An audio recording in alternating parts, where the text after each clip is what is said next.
Presiden Prabowo pimpin rapat bahas hilirisasi baterai, investasi beralih ke Huayo.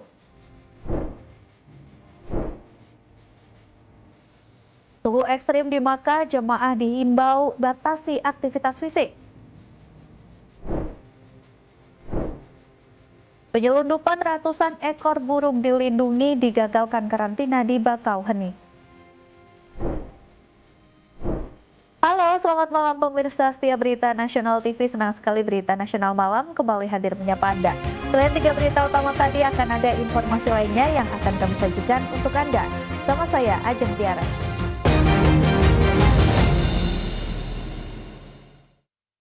Informasi yang pertama, pemirsa, Presiden Prabowo Subianto memimpin rapat terbatas di Istana Merdeka bersama sejumlah Menteri Kabinet Merah Putih untuk membahas kelanjutan proyek hilirisasi baterai kendaraan listrik, termasuk peralihan investasi dari konsorsium LG ke Huayo, serta proyek serupa dengan CATL. Menteri Energi dan Sumber Daya Mineral Bahlil Lahadalia menyatakan bahwa Bapak Presiden telah memberikan persetujuan untuk melanjutkan proyek senilai 9,8 miliar dolar Amerika Serikat yang dulunya dikelola LG dan saat ini diambil alih oleh Huayo, serta proyek sudah siap melakukan groundbreaking. Ia juga menegaskan bahwa struktur kepemilikan menempatkan BUMN Indonesia sebagai pemegang saham mayoritas di sektor hulu dan isu keluarnya LG adalah keliru. Itu alhamdulillah tadi sudah diputuskan, sudah disetujui oleh Bapak Presiden, atas arahan Bapak Presiden, sekarang sudah dilakukan oleh konsorsium Huayo. Dan ini nggak ada masalah lagi, dan ini sudah siap untuk dilakukan groundbreaking. Menteri Investasi dan Hilirisasi yang juga Kepala BPI Danantara Rosan Ruslani menambahkan bahwa kehadiran Danantara memberikan dukungan pendanaan yang kritis untuk mempercepat realisasi proyek dengan memperhitungkan return ekonomi, penyediaan lapangan kerja dan dampak positif bagi perekonomian nasional. Ia menekankan pentingnya peran Danantara sebagai fasilitator utama pembiayaan. Memang kalau dulu mungkin ada kendala pendanaan, tapi sejak ada Danantara ini, pendanaan itu kita yang membantu, karena kita melihat pekerjaan ini, proyek ini memang sangat-sangat baik dari segi returnnya, baik dari segi penciptaan lapangan pekerjaannya, dan juga baik dari segi dampak perekonomiannya. Dengan terlibatnya dua konsorsium besar Huayo dan CATL, pemerintah optimistis bahwa seluruh ekosistem dari tambang hingga produksi baterai akan terjalin dalam Green Package, membantu Indonesia menguasai rantai nilai industri kendaraan listrik secara menyeluruh. Dari Jakarta, Ajeng Tiara Galuh Anggara, Berita Nasional TV. Kabar selanjutnya, pemirsa, anggota Komisi 2 DPR RI Mardani Alisera menanggapi wacana dari Badan Kepegawaian Negara (BKN) yang mengusulkan kenaikan batas usia pensiun BUP bagi para ASN termasuk PNS. Dirinya menilai wacana tersebut sebagai ide yang menarik, namun jangan sampai memberatkan keuangan negara. Mardani Alisera mengatakan para ASN serta PNS senior dinilai punya kelebihan yang disebutnya sudah mengerti tugas dan lapangan serta bekerja efektif. Namun dia menegaskan jika bertambahnya batas usia untuk pensiun dibarengi dengan bertambah kinerja serta kualitas pelayanan pemerintah ke publik.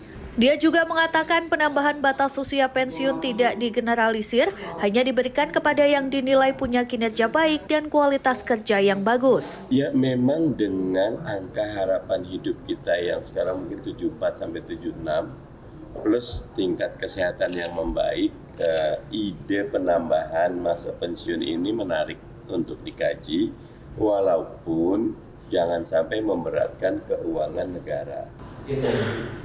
Dari Jakarta, Tim Liputan Berita Nasional TV. Direktorat Tindak Pidana Ekonomi Tertentu atau Ditipiter Bareskrim Polri mengungkap kasus penyalahgunaan gas LPG 3 kg bersubsidi di dua lokasi berbeda, yaitu Jakarta Utara dan Jakarta Timur.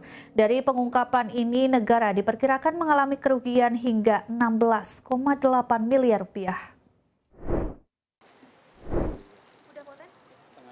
Dari hasil penyelidikan yang dilakukan pada 16 hingga 19 Mei 2025, penyidik menemukan aktivitas pemindahan atau penyuntikan isi gas LPG subsidi 3 kg ke tabung non-subsidi berukuran 12 kg, 50 kg, dan 5,5 kg. Kegiatan ini dilakukan secara ilegal di 2 lokasi, yakni kawasan Papanggo, Tanjung Priok, Jakarta Utara, dan Cilangkap Cipayung, Jakarta Timur. Di Jakarta Utara, penyidik menetapkan 5 orang tersangka berinisial KF, MR, W, P, dan AR. Sedangkan di Jakarta Timur tersangka berjumlah 5 orang yakni BS, HP, JT, PK, dan WS. Seluruhnya kini telah ditetapkan sebagai tersangka. Direktur Tindak Pidana Ekonomi Tertentu Brigjen Pol Nunung Syaifuddin mengatakan para tersangka telah menjalankan aksi kejahatannya selama 1,5 tahun. Ia menyebut penyidik telah menyita 699 tabung gas subsidi dari TKP Jakarta Utara dan 462 tabung dari TKP Jakarta Timur. Selain itu turut diamankan berbagai alat penyuntikan, regulator, timbangan, kendaraan pickup, hingga buku catatan operasional. 699 tabung gas subsidi. Dengan melakukan pemeriksaan terhadap 5 tersangka, yaitu KF, MR, W, P, dan AR.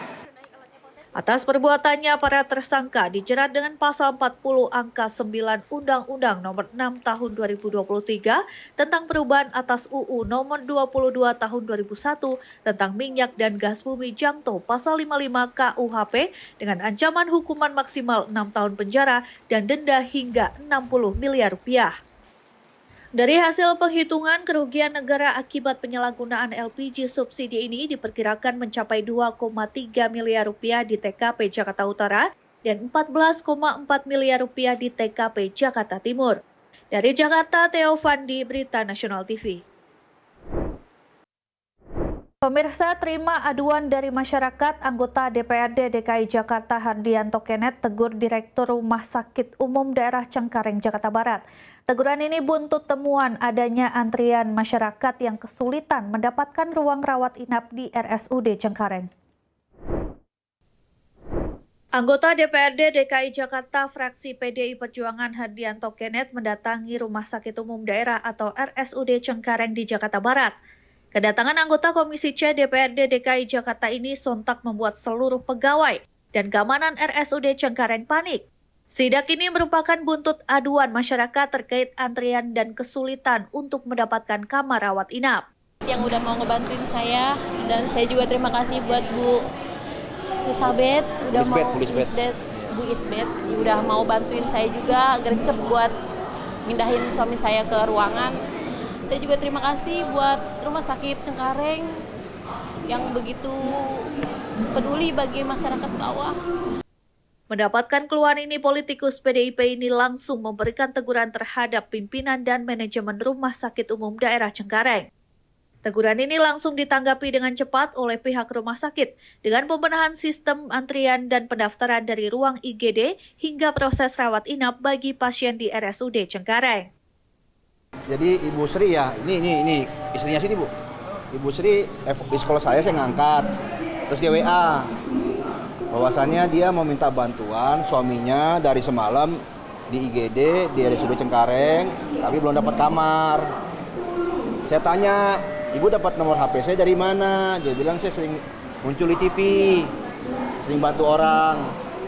Dan dia dapat dari Instagram saya. Pak Kenet hari ini, dan untuk Ibu tadi sudah mendapat kamar ya Bu ya di HCU.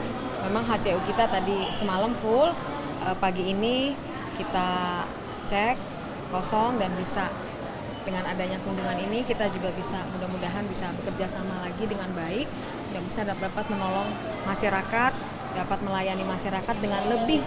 Hasil temuan dalam sidak ini diharapkan menjadi evaluasi bagi setiap rumah sakit di Jakarta untuk memaksimalkan pelayanan untuk masyarakat. Dari Jakarta, Mahendra Dewanata, Anggada Agung, Berita Nasional TV. Beralih ke kabar lain, pemirsa, menjelang puncak pelaksanaan ibadah haji 2025 yang diperkirakan berlangsung pada awal Juni, pemerintah mengimbau para jemaah haji Indonesia untuk mulai membatasi aktivitas fisik berat. Salah satu bentuk pembatasan yang dianjurkan adalah mengurangi frekuensi umroh sunnah secara berulang. Himbauan ini dikeluarkan menyusul prediksi suhu ekstrim di kota Mekah yang diperkirakan akan mencapai 45 hingga 50 derajat Celcius saat puncak ibadah haji berlangsung. Kondisi tersebut berpotensi meningkatkan resiko gangguan kesehatan terutama bagi jemaah lanjut usia dan mereka yang memiliki riwayat penyakit tertentu. Sebagai langkah antisipatif, jemaah disarankan untuk melaksanakan sholat fardu di masjid hotel jika kondisi tubuh tidak memungkinkan untuk berjalan jauh menuju Masjidil Haram. Hal ini penting guna menjaga stamina menjelang fase-fase krusial pelaksanaan rukun haji. Tak hanya ditujukan kepada jemaah, imbauan ini juga ditunjukkan kepada keluarga di tanah air. Keluarga diharapkan turut aktif mengingatkan orang tua atau kerabatnya yang sedang menjalankan ibadah haji agar tidak memaksakan diri dan tetap menjaga kondisi fisik. Cuaca di Makkah saat ini juga sangat panas. Suhunya bisa mencapai 45 hingga 50 derajat Celcius saat puncak haji nanti. Untuk itu, kami menyarankan agar ibadah fardu bisa dilaksanakan di masjid yang ada di dalam hotel pemondokan. Tim Liputan, Berita Nasional TV. Pemirsa, usai jeda kami akan berbincang dengan Kepala Kesehatan Haji Kementerian Kesehatan Republik Indonesia, Bapak Lilik Marhaendro, terkait langkah-langkah antisipasi cuaca ekstrim dan upaya perlindungan kesehatan jamaah haji Indonesia. Tetaplah bersama kami.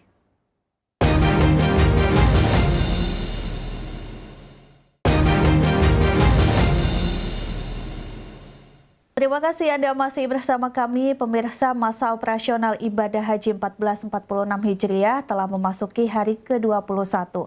Sebanyak 135.93 jemaah haji Republik Indonesia sudah tiba di Tanah Suci.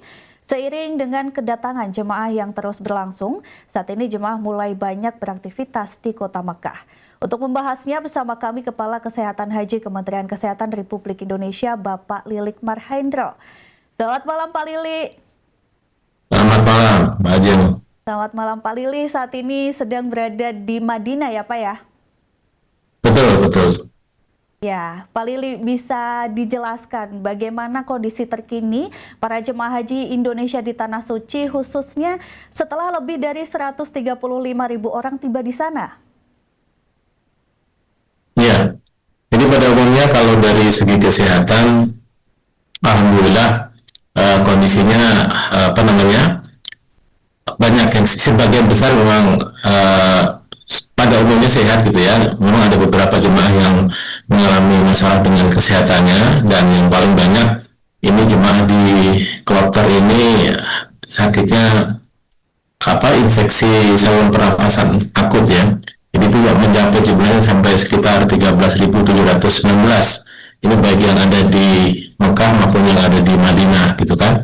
Kalau yang dirawat di Rumah Sakit Arab Saudi sampai dengan saat ini jumlah secara akumulatif dari hari pertama sampai dengan hari kemarin, hari Kamis ya, jumlahnya mencapai 410 orang gitu kan.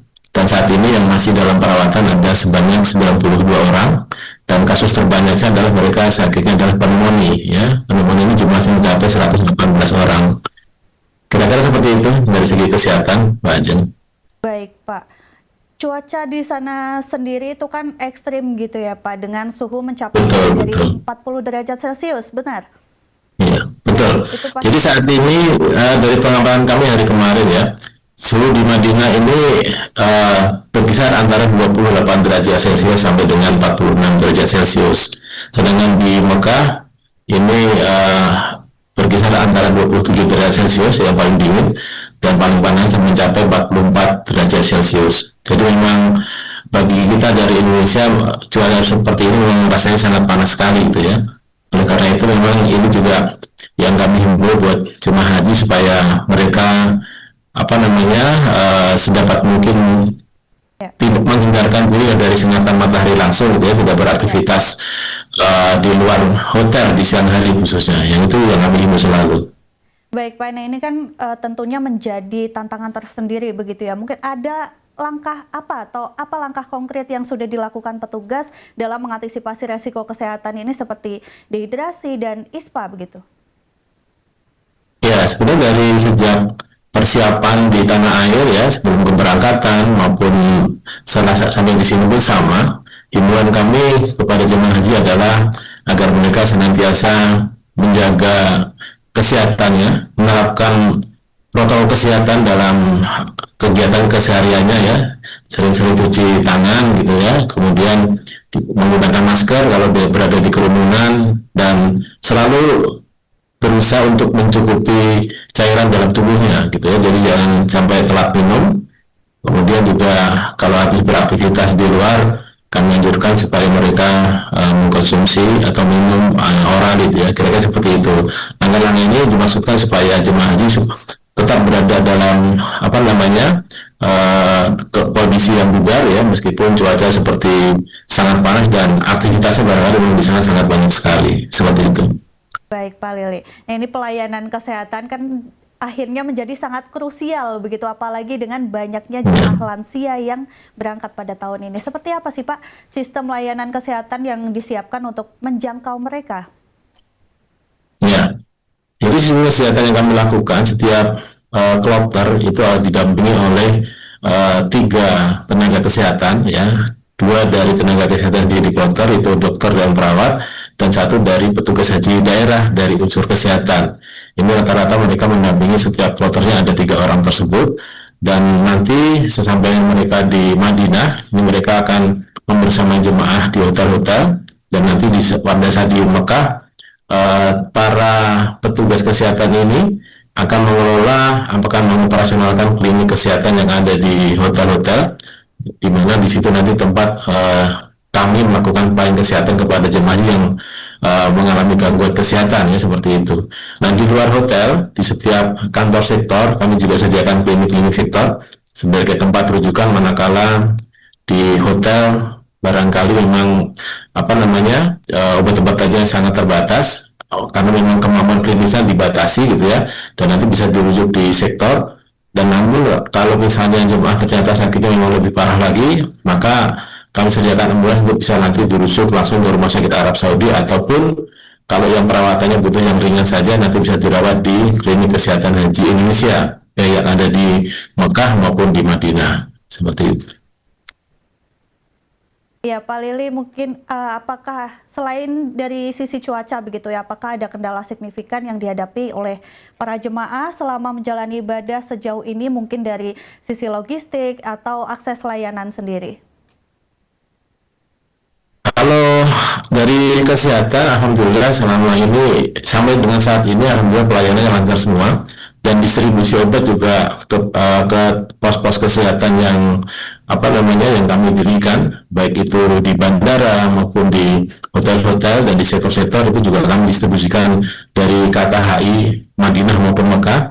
Ini setiap hari kami pantau dengan sistem persediaan yang sudah terkomputerisasi, sehingga kami bisa mengamati persediaan obat mana yang perlu diisi kembali gitu kan, sehingga petugas kesehatan juga tidak perlu mondar-mandir untuk mengambil obat, tapi dari KKHI sendiri yang akan didistribusikan kepada pos-pos kesehatan yang tersebar ya di seluruh hotel-hotel yang ditempati oleh jemaah haji kita ya, seperti itu. Mudah-mudahan dengan langkah ini juga akan mendukung kelancaran pelayanan kesehatan yang kami berikan kepada jemaah haji ya, supaya kami bisa memberikan pelayanan maupun pelindungan kepada mereka semua. Baik Pak, mungkin untuk penutup nih Pak, untuk terakhir apa imbauan dan pesan untuk para jemaah haji Indonesia agar tetap sehat dan dapat menjalani ibadah dengan lancar hingga selesai nanti? Ya, jadi puncak haji ini nanti insya Allah akan berlangsung di tanggal 5 Juni gitu ya, 5 Juni ini bertepatan dengan tanggal 9 Zulhijjah ya, dan itulah sebenarnya puncak rangkaian ibadah haji yang diimpi-impikan oleh seluruh jemaah haji yang berangkat ke Tanah Suci tahun ini. Oleh karena itu waktunya masih agak lama. Yang kami himbau adalah mari sama-sama kita jaga kesehatan jemaah haji kita, khususnya bagi jemaah haji juga tolong dikendalikan aktivitas fisiknya, jangan sampai berlebihan, jangan sampai muncul kelelahan bagi mereka, apalagi bagi jemaah yang sudah mempunyai penyakit atau punya komorbid gitu ya, kami juga anjurkan supaya bagi mereka yang sudah dianjurkan oleh dokter untuk mengkonsumsi obat secara rutin, jangan lupa minum obatnya. Jadi jaga supaya semua penyakitnya selalu dalam kondisi terkendali, kesehatannya terkendali, kebugarannya terkendali. Oleh karena itu terapkan selalu protokol kesehatan ya supaya nanti mereka semuanya bisa melakukan puncak haji, bisa melakukan wukuf semuanya di Arafah secara bersama-sama dengan rombongan di kloternya masing-masing gitu kan, dan nanti bisa menyelesaikan seluruh rangkaiannya hingga menyelesaikan melempar jamar di Mina nanti. Ya, mudah-mudahan semua jemaah haji bisa melaksanakan rangkaian ibadah haji secara paripurna, secara mandiri dalam kondisi sehat walafiat semuanya, dan mudah-mudahan semuanya juga menjadi haji yang mabrur. Seperti itu, Mbak. Baik, terima kasih banyak Pak Lilik Marhaindro, Kepala Kesehatan Haji Kementerian Kesehatan Republik Indonesia, atas informasi dan waktunya bersama kami hari ini langsung dari Madinah. Semoga seluruh jemaah haji Indonesia diberikan kekuatan, kesehatan, dan kelancaran dalam menjalankan ibadah di Tanah Suci. Terima kasih Pak, selamat malam. Terima kasih, selamat malam Haji. Ya pemirsa, kami akan kembali usai jeda, tetap saksikan Berita Nasional Malam.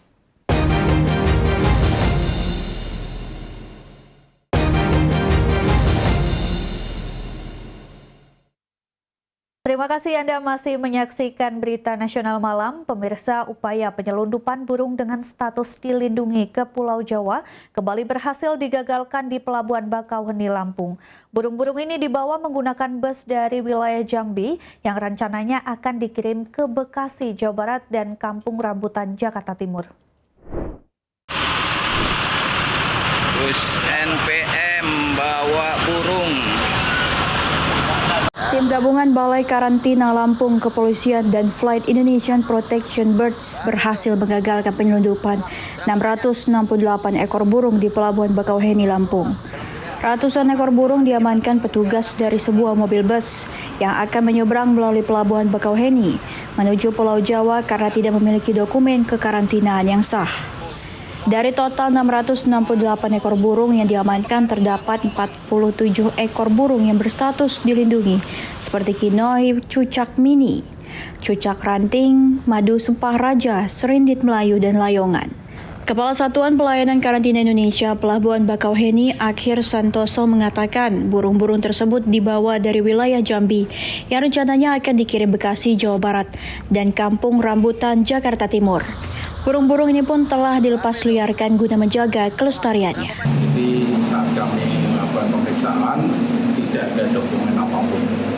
Kemudian saat kami melakukan pemeriksaan dan identifikasi terdapat 668 ekor burung. Dari jumlah itu 47 ekor yang Dari Lampung, kontributor Berita Nasional TV. Aman, nanti kita naikin ke sana.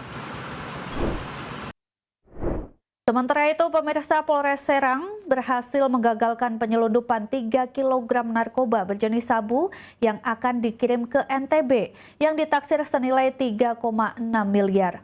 Pelaku diamankan di kamar hotel di sekitar Bandara Soekarno-Hatta, Cengkareng, Banten.